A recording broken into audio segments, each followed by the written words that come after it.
Everything that you have, collectively, overseas, or in Australia, generally speaking, the lender would actually want to see the entire financial position, so whether they can afford to meet their repayments. So the way they actually assess the repayments is completely different. Just a bit of a explanation around that. So when it comes to affordability, borrowers like yourself generally kind of look at what is the interest rate, how much my borrowing, what are my payments. The way lenders look at it is slightly different, same formula. The key difference between the two is that you use the actual rate that you pay, whereas the lenders would actually add a 3% interest buffer on top of the rate, and then work out what your repayments are. That's fine. If you could call us maybe in half an hour. Probably listen for next time. Cool. So what do you think, what's on this? Do a typical person have? Students. Sorry? Student loans, HECS debt, help debt. Are these still called help? Thanks, right? HECS is No, it's not. It's help. Oh, it's help now. We understand. Yeah. Cool, what else? Yeah, credit card. Credit card, car loans, personal loans. Right? So if you have a car loan, personal loan, and credit card. Show of hands, only one. I have a credit card. You have a car loan? Beautiful. So all this sort of stuff is actually attributed towards your debt repayments. So going back to the same formula, what's going to impact this figure here? What's going to impact this figure here is here. So the higher this figure is, the lower your uncommitted funds are, then the less you can borrow. So what are we going to do about it, and how can we actually improve it? The next couple slides.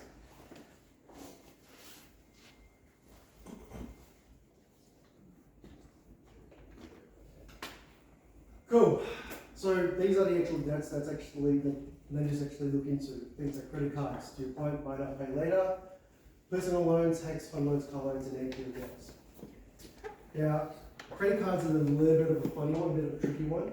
A lot of times we get a lot of borrowers going, hey, I've got a $20,000 credit card limit, but I pay off all my credit card debts on a monthly basis. So I'm a good borrower.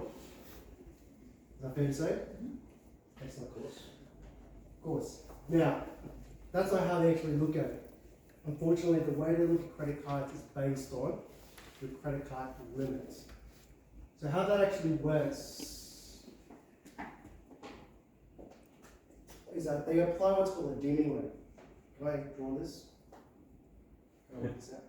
Yeah, go ahead. So your limit, say 10,000. Banks will actually adopt 3.8% deeming rates, we like to call it. So regardless of whether you use your credit card, they're going to assume that your credit card expenses is $380 per month. So you can spend up to $5,000 or $6,000. That doesn't really matter to them to a certain degree. But what does matter to them is the actual limit itself. So this figure here, 380, is that added on top of your living expenses. So as you can see, this figure here, to me, I think it's double dipping, because most of the time people use their credit card for living expenses. But yet, they're still going to apply an additional $380 on top. So it's we're going to be very mindful in terms of, at the time of application, how much credit card do we really need? Do we actually want to have 10,000, 15,000, or do we have to cancel it? The other thing that a lot of them know is this buy now, pay later stuff. With buy now, pay later, it sounds good in principle, because back then there was no real stress test, which means you can go to correct me if I'm wrong, go to some sort of a clothing store, whatever it is, you can apply for buy now, pay later. Is that right? Is that how it works? Cool. So now it's actually coming into play as well, where lenders want to know about that. Why that's the case is because ultimately, although it's not a debt per se, it's still something that you're required to make a repayment on. So they'll take all that stuff into consideration. The other one that we find with a lot of borrowers where they're having a significant impact on the borrow capacity, obviously, personal loans and car loans is actually a HEX debt. Now, does anyone know how the HEX debt works, or help debt? Based on your the amount you're earning, and then based on what you owe, they'll take a slice out of your income. Perfect. So it is applied against your income. In other words, the higher your income, the higher the rate that they're going to apply. So if you look at your pay slips, typically you will see all your deductions, so your gross income followed by tax and then superannuation. If you have HEX or help debt, it should be. That second line item says that. Now that also would impact your ability to borrow. So we do, as brokers, we generally take all this stuff into consideration. Now ultimately for us, we want to make sure that we don't want to rock the boat with your existing financial position, but if we do have the opportunity to maximize your purchase price or whatever your goal is at the time, then these are the sort of stuff that we can tweak. Now, do we always be able to do that? Not necessarily. It really depends on your personal circumstances. So as an example, if you have a lot of cash savings, we can actually use that to then maybe pay down some of the debt, which helps you improve borrow capacity. So there are a lot of stuff that we do, which is why it does take us a little bit longer than you standard brokers.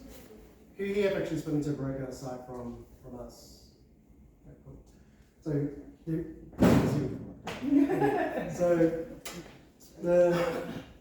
if you haven't, you're actually going to see a big difference between what we do and what other brokers do, because what we then do is we dive pretty deep into your financial position, and not just about flogging products.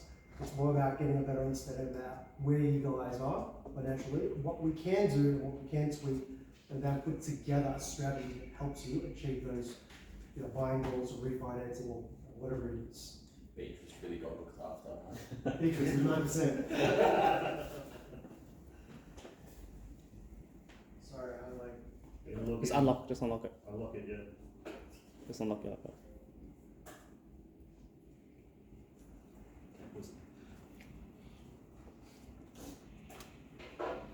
The sales support. Cool, so I want you to do a quick exercise, right? Here knows about good debt, bad debt. Is it a rich dad quarter? Aside, what else? Have you guys read, perfect. Have you guys read that book, Barefoot Investor? You have? So obviously you talked about good debt, bad debt? Yep. Cool. I'm going to wrap this up, yeah.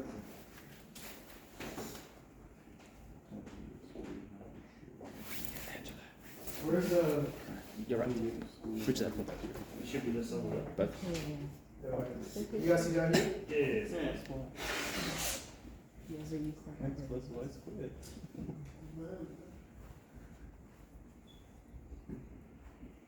So now, the reason why I'm leaving this up here, this is your typical sort of debts that you ordinarily would have. If we were to classify all these debts, where would credit cards sit? Good debt, bad debt? Bad. Bad. Cool. you sure? How do you pay your business? Business expenses, credit cards? Cool. And only £10 shoes. Alright, buy now, pay later. Good debt, bad debt. Yeah. That's what. Is that Sean? Terrible debt, You must have a lot of buy now, pay later stuff. I look fresh. He does mark the bursaries, that's why.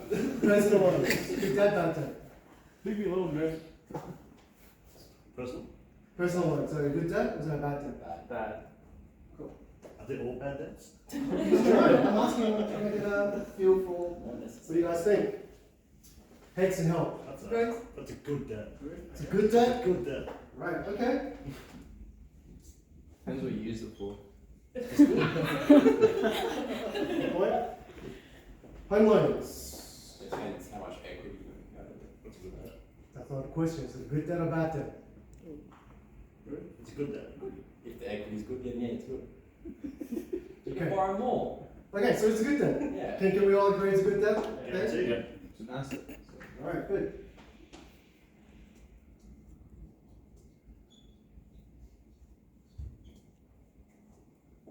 Car loans. Good debt. That's bad debt. Very bad Cool. as well. What can I say? What if you're an What Uber if for driver? a GTR? A GTR, yeah. That's appreciating value. It's appreciating value. What if I do Uber? ATO debts, which is. Cool.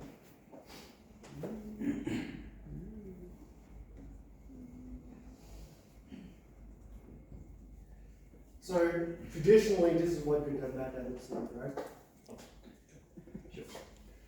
Why are you raising your hand? Quotation.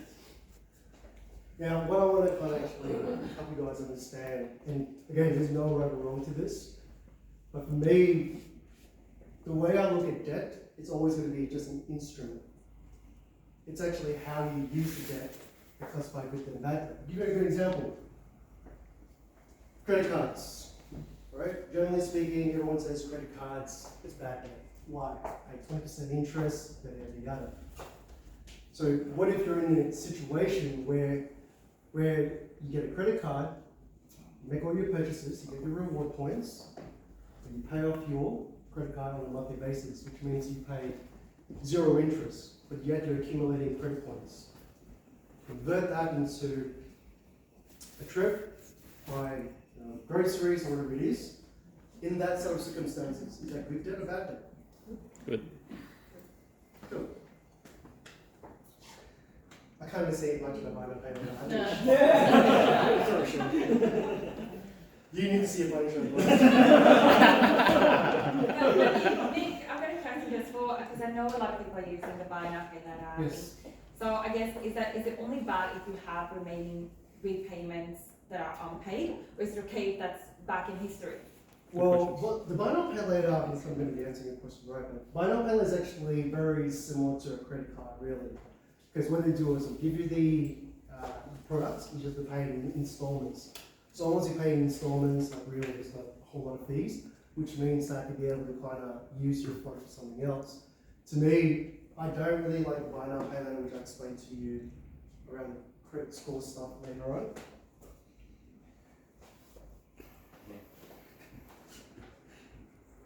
How do I keep this on, man? Try to stand there for you and like this. Just waiver. Always online.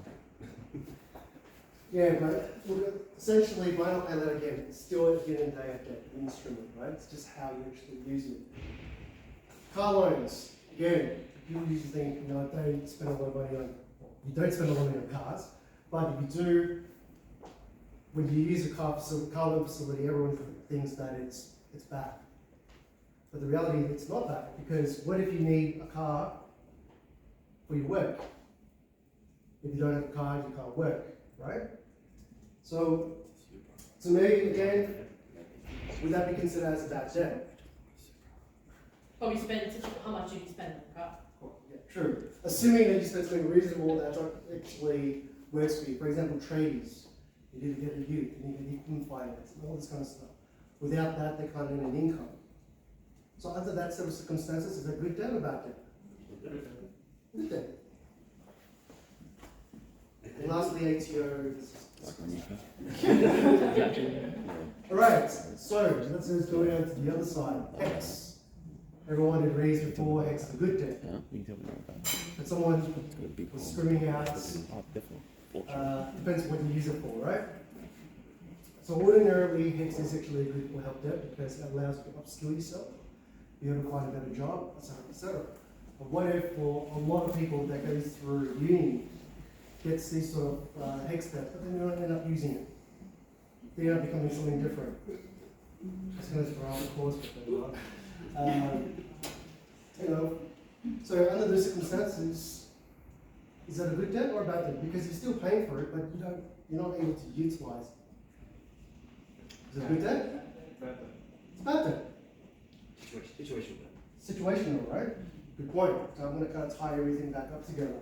Lastly, home loans. Everyone thinks it's a good debt. I'm going to quickly explain part of that is equity release. What is equity release? Equity release is when you engage or when you actually draw out equity from the property in the form of debt. Okay? Does that make sense? So for example, if you have $1 million and you have $500,000 owing, you borrow $800,000, then you're drawing out $300,000 in equity. Follow me so far? So, then if I want to take the $300,000, I'm going to go to Star City and put it on black. Always bet on black. Alright, so if I bet on black, if I didn't win, if I win it's good debt. If I lose, is that a good debt or a bad debt? Because that becomes a debt. Because you utilize it, it becomes a debt. Again, good or bad? Bad. Beautiful. And the reason I'll kind of run through this exercise with you guys is because ultimately my take-home point when it comes down to debt is that there's no such thing as good and bad, in my opinion, by the way. Don't know about the barefoot investor guy, but to me, I think it's how you use the instrument. It classifies as good or bad. Yeah. Except why not cover If I were to do, sorry? it? Except why not cover it? Excellent. Yeah. Sure. You're the one that's going to pay this. I'm going to pay later. So the idea here is that every time you guys get into debt, have to understand why you're getting into debt. Because if you misuse it, if it's appropriate, then what happens is it becomes an issue for you in the future when you're looking at purchasing property. In particular, which is a good segue into credit score. So again, kind of rehash the same point. Every time you look at debt, I hope that it kind of shines a different light into it. That there's no good or bad, it's how you actually utilize the debt. So for me, as far as I'm concerned, debt is just an instrument. Unless you have anything. No, not at all. I just think that the barefoot investor addresses you at a very early point in the journey. But you can already see from Nick's presentation that if you have a Nick on your side, you can learn how to use the debt well, right? But you've got to be careful when you don't have that additional info or those professionals around you. That's right. Right? That I think is the point. So a lot of times people jump online and go, what is good, what is bad. And to be honest, I think with the internet, there's a lot of misinformation out there as well. For me, I always try to get the client to go, why don't you sit down and just to hear me out. That's the most important part. See whether it makes sense to you. Because at any point in time, any one of these can be actually used to your own benefit, depending on your circumstances. Does that make sense? So I'm going to put a pin on that. Anybody got any questions? I have a question. Yes. So we're looking at this it's all contextual based on how you need to whether it's going to grow your assets or probably or not. That's right, yeah. But to the lenders, is that a consideration? Do you get the opportunity to say, hey, well, yes, I've got a credit card, but I've used that to buy XYZ assets for XYZ purposes, and this is why it's become good. Do they care about that? Or are they just no, you've got a credit card, it's this amount, you've got a home loan, it's this amount? It's quite black and white, and the reason why it's black and white when it comes down to lending is because they really don't care about you guys. I hate to say it, banks, doesn't matter who you bank with or who it is, they actually don't. As far as they're concerned, they care about themselves. So what does that mean? Well, they have this set of parameters and restrictions that they apply to protect the bank, not you. So you can go to the bank, say you got that's a good question by the way, say you got $50,000 credit card, right? And you tell the bank, hey, I'm going to take the $50,000, I'm going to go buy, crypto, but what's a good investment these days? Samsung. What? Samsung. Samsung. Just stock.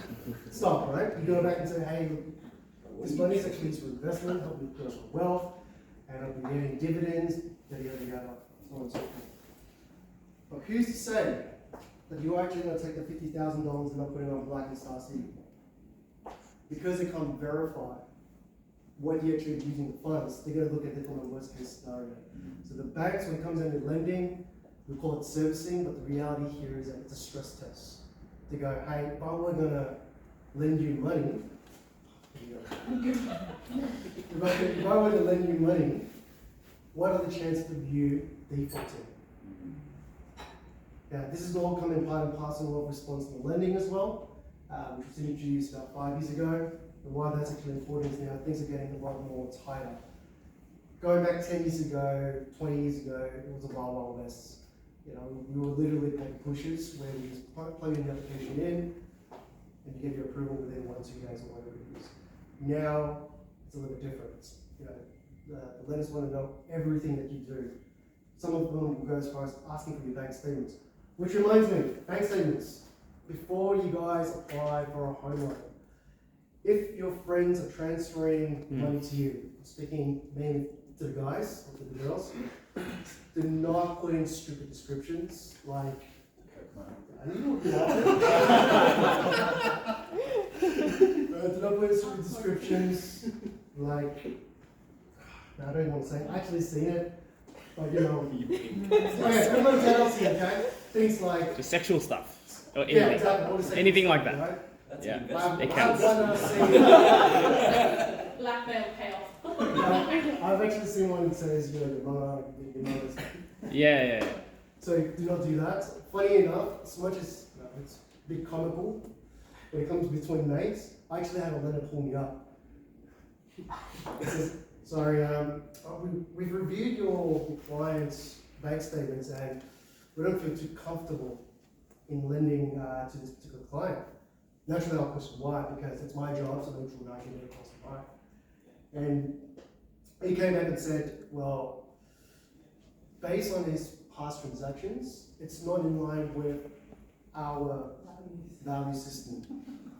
I was like, what are you talking about? He goes, well, let me show you. I don't this. Okay, look, you gotta understand this is boys being boys, okay? Just the way it is. Because yeah, I know, but we have to look at that.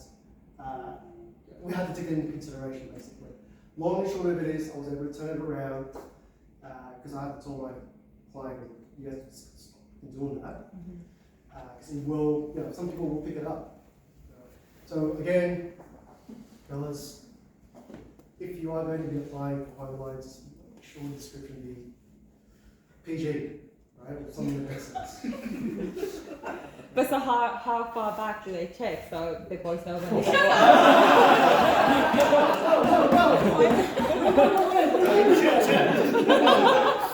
OF. That's another point. International experience as well. Does it apply to an international or something? Everything. All transactions. Sorry, Jen. Yes. That kind of stuff, like just looking at it there, like thinking about when you're younger, that's generally like obviously between 18 and 20, when you feel like you're, Maybe a bit more, 18 to like no, 25. well when you're like, oh, yeah, okay, probably 18 to 25, that's generally when you start to dip your toe in that kind of stuff. And a lot of it, I know when I turned 18, you get this newfound power, newfound freedom to be able to do that kind of stuff. But a lot of what I did when I was young was very uneducated. So how can we, when it comes to lending and stuff like that, I know that they kind of look at your current financial situation. Yeah. But what's the impact of stuff that you've previously done in another life or when you were younger? How does that impact the choices that you're trying to make today or the circumstances that you're in? That's a very broad question.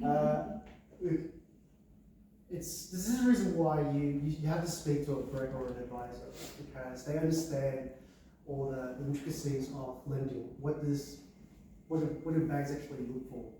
You know, what's their eye for detail with certain things. So yes, if you may have done something bad in the past, which is a good segue into credit score, because everything that you guys do moving forward, it's going to impact your credit score, which, depending on where you guys are at, may not necessarily be relevant right now, but it's important to make sure that you understand and be aware why credit score is actually very important, because if you screw that up, like buy now, pay later, I don't know why we're but if you have a really bad credit score, it has a significant impact on your ability to borrow. I'll give you a good example, right? Even if you were to miss one repayment, two repayments, if it pops up on your credit score, pops on your credit file, tells you that you have missed repayment, automatically some lenders will just go, sorry, we're just not interested in this. Why? Is because you're demonstrating bad repayment conduct, which is a good lead into credit score. So good question. I think I'll answer all that here. Did someone just stand in front of this? Yeah, I think. Yeah. Ray just changed his timeout through it. Yeah. That's true. Just put it down as never. Maybe make it less than 2 minutes. Yeah. You keep saying about like putting 50 grand on black. Are you talking from experience? That's why I'm still working, man. You should have You told should have went red. You said the criteria. Why do you want me to swap? So when you come to buy now, pay later stuff, right? A lot of them give the option to kind of decide the terms under which you pay. Like Yes. zip pay, you can pay any amount that you charge a monthly fee. Is that a consideration as well, or is it just if you miss the payment? It's just when you miss a repayment, which is why the credit score is a really good segue into debt. So I want to kind of start with debt. How does it apply to you guys? And then what does that mean in terms of you guys that's starting out, preparing yourself to purchase a property, if you guys are looking at buying a property? Because a lot of the times people can't buy then because they did something silly in the past, which is then all noted down. The funny thing here is that, you know, if you have a bad credit score, you wouldn't even know about it. More times than not, the only time you realize your credit score went downhill is when you try to apply for another credit card or another personal loan or for a home loan. Okay? And it's important for us to make sure that you have to keep your credit score as clean as possible. And I think it depends what you do Sorry, with it as well. Like if you're buying something you don't need to have, why are you not saving for it first? I think that's the key to me with that. You've got to be paid, but that paid long rate, I think, I don't know what that is, but can't you just save up and then buy it? That's really the concept you want to think about. Because you can probably pay that off quickly, it's small debt, right?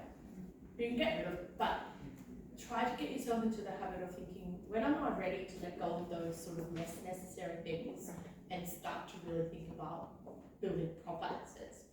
You know, like that's probably the time when you're going to get a bit more serious about that, is when you probably start using money. Yeah.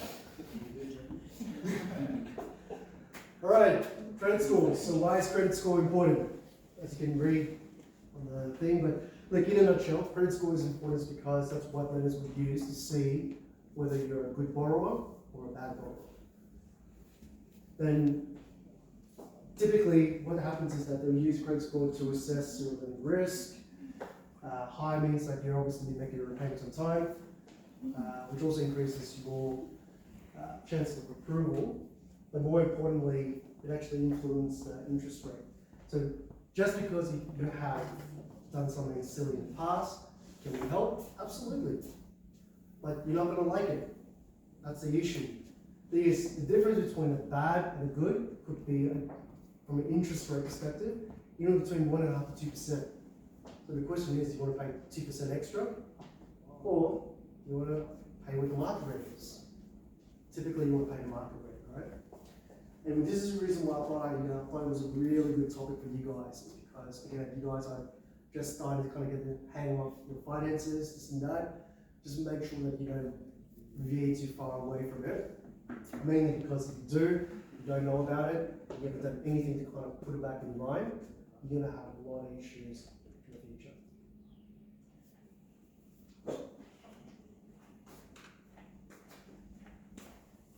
Is all good? IT support, eh? That's right. So, does anyone have any questions on this page? Nice and quiet now. Okay, so moving on. What impacts your credit score? Credit mix, so I deliberately use payday loans. Have you guys ever payday loans? Oh, is that when it pays into your, like on the actual payday or the day before your payday, like it pays into your bank account, your salary or your like pattern salary, and then the day that it comes, that pays back in? Very, very, yeah, correct. So payday loans are usually when people are really, really desperate for cash up front. So they would go into one of those lenders, a payday lender, you provide them with pay slips, obviously put an application in, so they want to see when are you going to get paid next. What happens is then they'll front the money up front, minus the fees and charges, etc. If you were to actually apply for that, does the lender actually look at it? Absolutely. Because when they look at things like payday, they generally think, okay, well, hold on. If you don't have any other track record, footprint, or history with your credit, as far as I can see, if you're going to be going down a payday loan, generally if you go down payday, you have pretty bad credit. But assuming even if you don't, the lender would still look at that and go, well, why are you going to a payday lender? What is the issue here with you not having enough money? Or not being able to kind of service your own living expenses. So it's important that if anyone's going to ask me about buy now pay later again, I'm telling you it's fine. So if you guys go to buy now pay later, great, that's not a problem. But make sure we kind of start shutting off facilities that we need to in preparation for any sort of lending. It could be for personal loans, it could be car loans, it could be whatever it is. Because now the way the lending landscape works is that banks and lenders alike are starting to kind of dive a little deeper into your finances. And they have to, in the event that you guys do default, then they have to repossess cars, or sell your home, etc., etc. Question? What about stuff like apps and stuff like Beamit, for example, where you transfer funds to people for things you bought on out and someone's paid back? Are they able to, do they assume that you're going to be spending that on a monthly basis because that's what it's forever? Great question. I actually had an example of that as well. So with that, Beamit sounds good in principle, but what happened? I actually had a client where the lender came up and said, hey, you know what, your client's living expenses about $8,000 or whatever it is for a month. In going through the transactions, there's no chance they actually spend that much. So why I started kind of out on top is because every time when you guys go out as a group, there'll be one person paying for everything, usually, and then everybody pays for that. Usually, I don't know how it works with others, but that's how it works in our group anyway, right? There's always one person, hey, here's my credit card, and the other guy just transfers back in. We're going with you next time. I'm not going to have any of that. So what happens is that they're going to look at that and say, well, that's how much you're spending. Even though I justified to the credit manager and say, this is how the arrangement is. As you can see, this is the deduction. These are all the add-backs. These are all the transfers coming back in, which is why it's important to have the right description, because if you say random stuff like that, you can't link that back.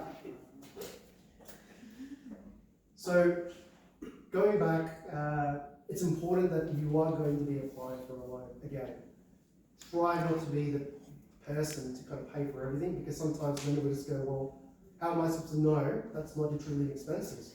I'm going to tell this which person in the right now will spend $2,000 a night for dinner. Like, how much can you really eat, even if it's like a high class dinner? So I had to go to the extreme example to explain to them, and even then, it's like, well, let me speak to higher credit. Let me get an exception on this, blah, blah, blah, blah. So hence why lending can be quite rigid. So, take home point for that is very simple. Try to just spend money that you're supposed to be spending, and don't try to overspend by paying for others first and then collecting your money back. Because it's really hard to justify to a lender, because all they see is your transaction statement. And if this ever goes to court, you go, hey, why did you lend money to XYZ? Because they can't afford it anymore. Then you'll just bring up the transaction statement. This is all the stuff that we've vetted. This is how we worked out whether they can actually afford to make the repayments. Does that make sense? Does that answer the Beamit question? So don't Beam it. Just pay your own stuff. What's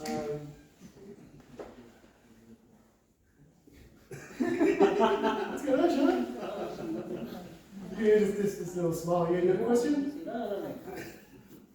About Beamit? No? No. Go. So, what are things that can actually reduce your credit score? Credit card applications. Now, there is a strategy amongst a lot of people using the credit cards by doing a balance transfer from one to the next, to the next, to the next with 0%, right? On top of that, one of the most common reasons why people apply for a lot of credit cards is The point? the points. Exactly. Spot on. Because a lot of credit card providers are offering 200,000, 300,000 points, or whatever points it is. And it's not a bad thing because you can actually capitalize on that. Now, if you want to do it once every couple of months, no big deal. If you start doing it, and these days banks are putting some sort of a condition in T's and C's anyway. You need to spend X amount of dollars. You need to be with them for a minimum of 3 months or something to the effect. But I think prior to that, people were just rolling over one to the next to keep capturing all the points. What happens if you do too frequently, where if your credit inquiries, you start to see your credit score come down. So with that particular one, sure, if there's a good deal out there, or if you have a credit card outstanding balance where it's too high and you want to kind of roll over to a zero balance transfer, 0% with a balance transfer, it makes sense, do it. Which is the reason why, again, it's important to actually speak to an advisor, be it financial planner or us, mortgage brokers, so that way we can kind of assess and go, okay, what is the best way of doing this? And not just shoot from the hip and go, look, I'm just going to do it without understanding what the repercussions are. And planning, be it whether it's financial planning or mortgage broker, it's the same thing. Once we plan ahead, it becomes our roadmap in terms of how we're going to execute the strategy to best maximize your position. Plain and simple. This one's a big thing, especially for the younger crew that wants to be entrepreneurs. They'll go out and start a business, they buy all this sort of stock, but then they don't know how to, they mismanage the business. They go into bankruptcy or administration. Does anyone know what bankruptcy means? Yeah? It's bad. It means you've gone.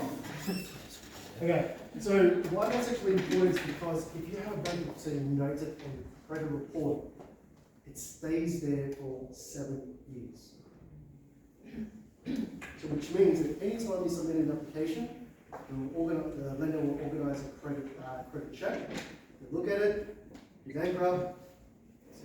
So it's important that if you are, and I guess it's hard for me to kind of reach out to those clients, but bankruptcy is actually a really, really big thing because it can have a severe impact. Now, can we still help people in that scenario? The answer again is yes, we can. It's always a yes. But they're always confident. But the difference though with bankruptcy is that, again, going back to the same point, you'll be paying a significantly higher amount in terms of interest rate. So unless you really need to buy that property, or it makes sense to buy the property, sometimes it does, because if there's an opportunity like now where the market is having a bit of a dip, right? You want to jump onto an opportunity that it still makes sense, because like I said, there is a time limit for bankruptcy. Once you reach over that, ticks over that 7 years, it's like you guys hitting a reset button. Clean slate, and we'll start again. Is insolvency the same amount of time, or is it less time? I think insolvency might be about 5. 5 years? I'm pretty sure it's about 5 to 5. I think it'll be 5 years. Likewise with all the credit inquiries, typically it stays in there for about 5 years as well. Lastly, missing your repayments. Things like credit cards, home loans, utility bills, and phone bills. One of the things that we see a lot in our application with a lot of borrowers is especially with council rates, but let's just use it. They think it's not a big deal. They want to get notice, forget about it, become too busy, whatever it is, let's roll with the following month. Then they just add on additional, whatever that following monthly payments are, and you just keep leaving it, and then you just pay it off within 3 months or whatever it is, right? And it's quite a common practice, well, not common practice, sorry, but it's not uncommon, where people just delay their payments. Why? It's because mainly you just think that it's not that important. I'm going to pay it anyway. I don't necessarily have to pay it now. So what they don't see when you start doing that is that in the background, when the Telstra, whatever it is, telco provider issues you out overdue notice, there's nothing stopping them from putting a credit mark on your credit file. So very similar to you missing your repayments, right? So then once you start missing your repayments here and there, and again, even though you pay it all off within 3 months, thinking that it's not a big deal because I still paid it off anyway, it is a big deal. Because once it sits on your credit file, it reduces your credit score. By the time you guys realize what sort of real impact it has on your credit, on your application, that's when you go, shit, you know, how do I fix this? So there's numerous ways to fix it. There's a lot of third-party vendors out there that does with credit score checks or with repair, sorry. But again, it's not a hard and fast rule. It doesn't mean you engage them. They can switch it and turn it back into a good credit score. Out of curiosity, do lenders have an obligation to report missed repayments, or is it just like if they want to, they will? They generally would. It's not an obligation as such. I've seen some have missed reporting. So what usually happens is when you miss your repayments, they will then register that where a credit rating agency. Have you guys heard of Equifax? Cool. So Equifax is one of the major ones that we use, and most banks actually use to work out your credit score and your credit worthiness. So again, credit score is like a snapshot in terms of numbers to assist lenders to work out whether you are credit worthy or not. If you're not, it's usually based on your repayment behaviors, if that makes sense, right? So, have I answered the question? Cool. Excellent. So what does a good and bad credit score look like? This is to give you a bit of a snapshot. So the good one, we sit around that 1,900 to 1,000. The bad credit will be sitting around that 123. So as you can see, it doesn't tell me here, but that's fine.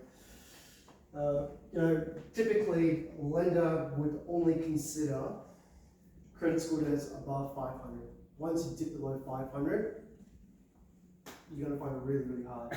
Then that's when we start looking for other lenders that have a better risk appetite for this high risk borrowers. Again, you're paying through the nose for interest rates, that fees, and all this kind of stuff.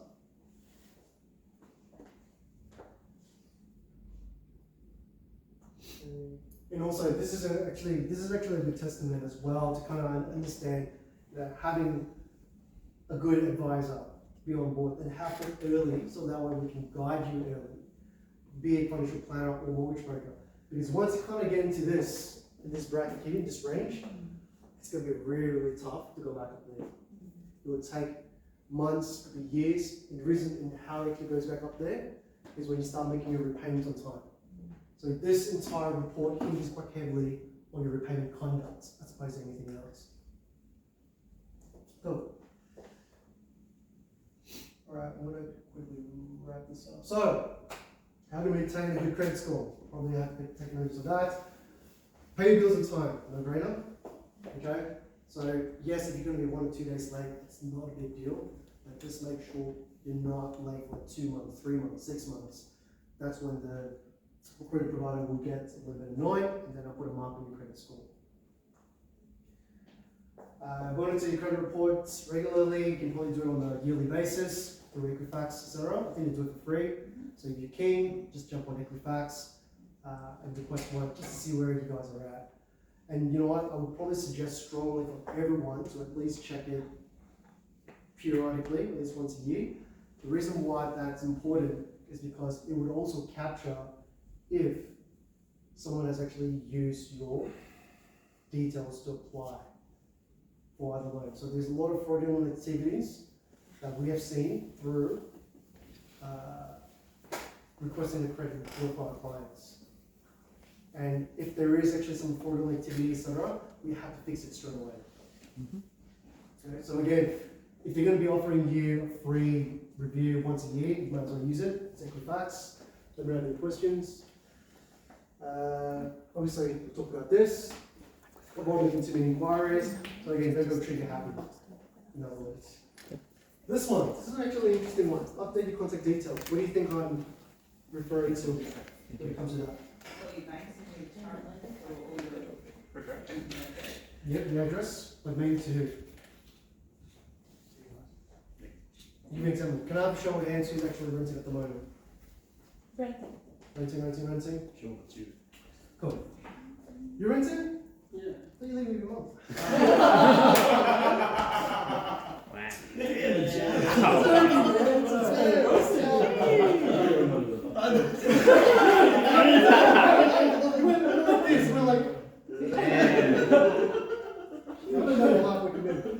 Why this is actually really important, guys, is because statistically speaking, people that rent, they generally rent at least 3 to 4 times in different places before they end up buying a property, right?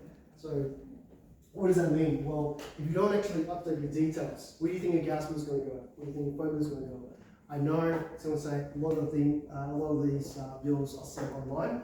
I get it, but for those vendors that don't actually do that, or if you haven't updated with your Telstra, Vodafone, whatever it is, then they're going to start sending reminders to your address. And if you don't pick that up, you're thinking, hey, why am I not getting bills for this? It could also be too late. So by the time you kind of realize it's an issue, your credit score would have been impacted, and then would then have to start again to work out, well, how do we actually bring it back up again?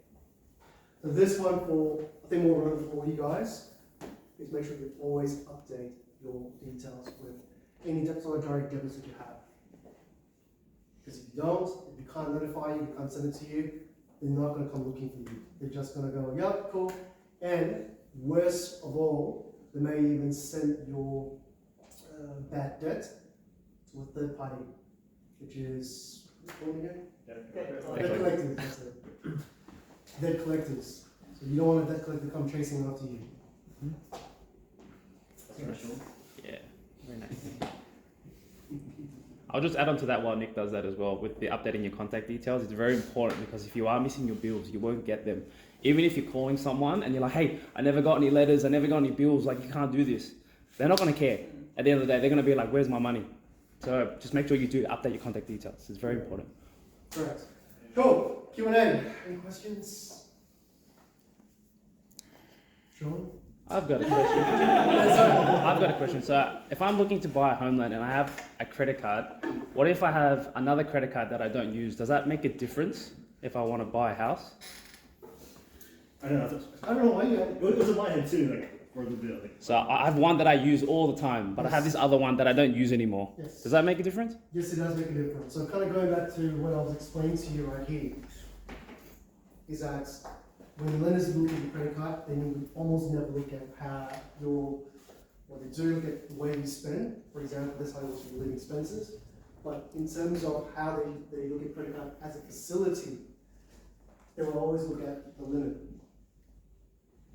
Now, if you got 2 credit cards, one's 10,000, one's 5,000, you use the 5, and you get the 10 because of balance transfers or more points. At the time of application, depending on whether your income is strong enough to support the application, we can potentially require you to cancel the credit card.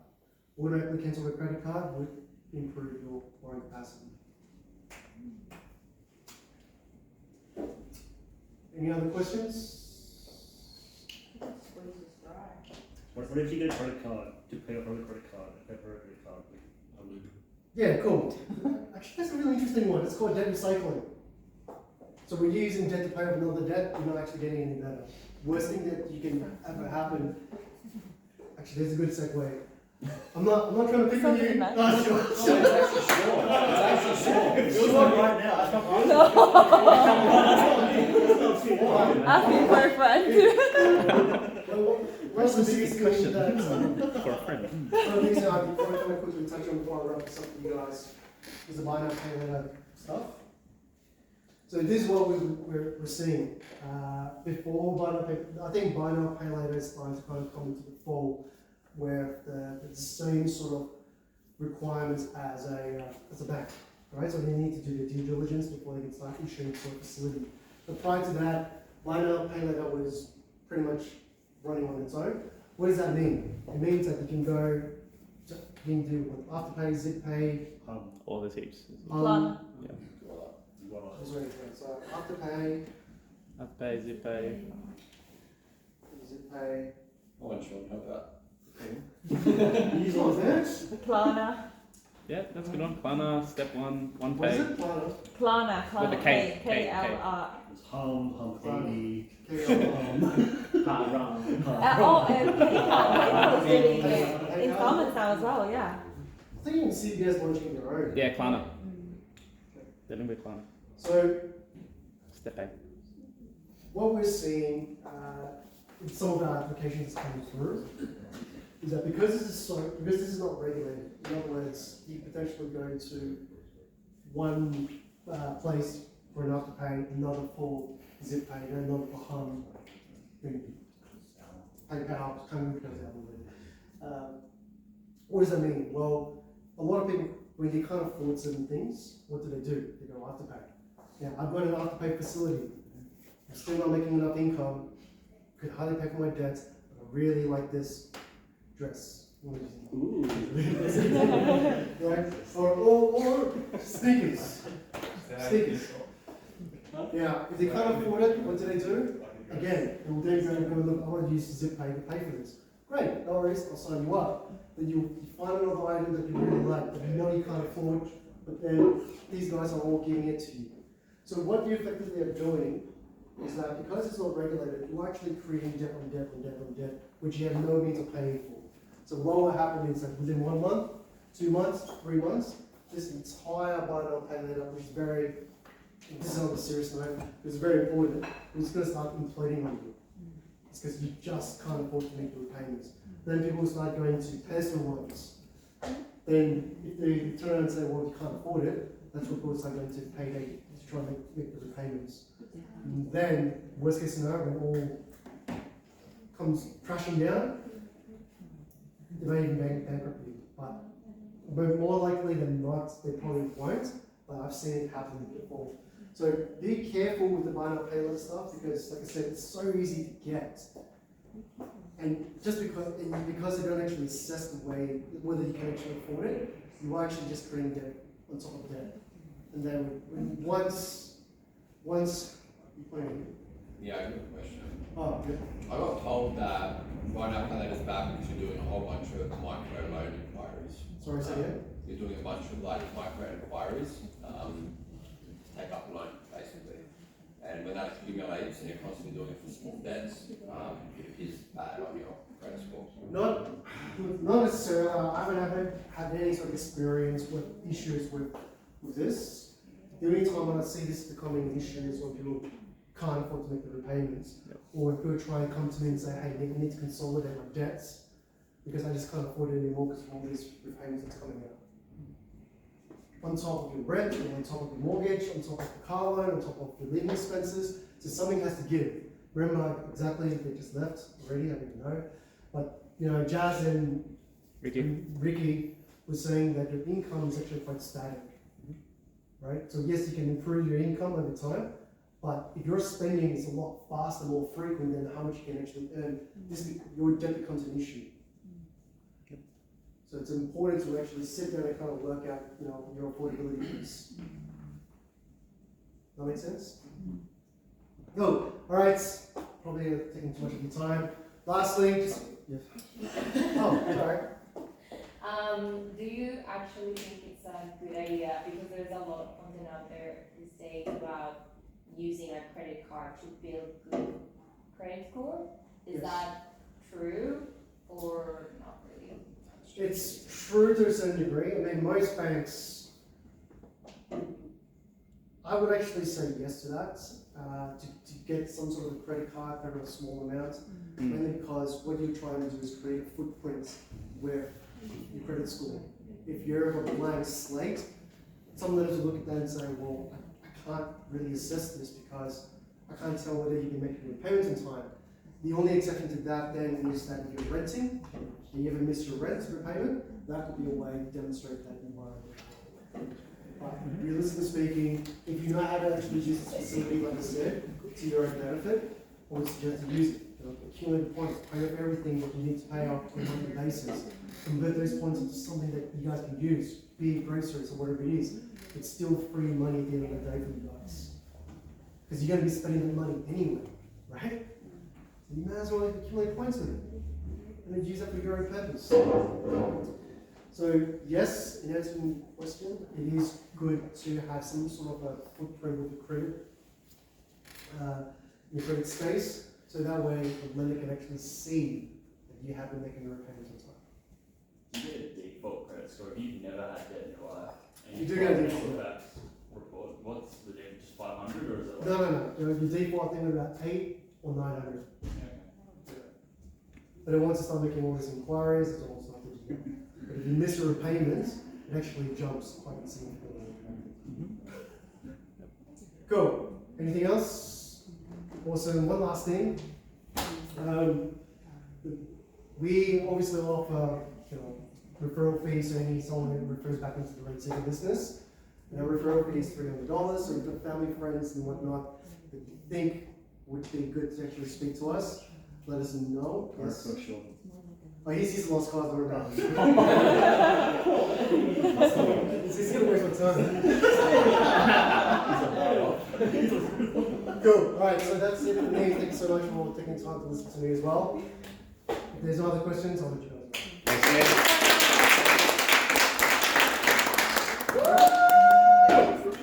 Drop the hair routine.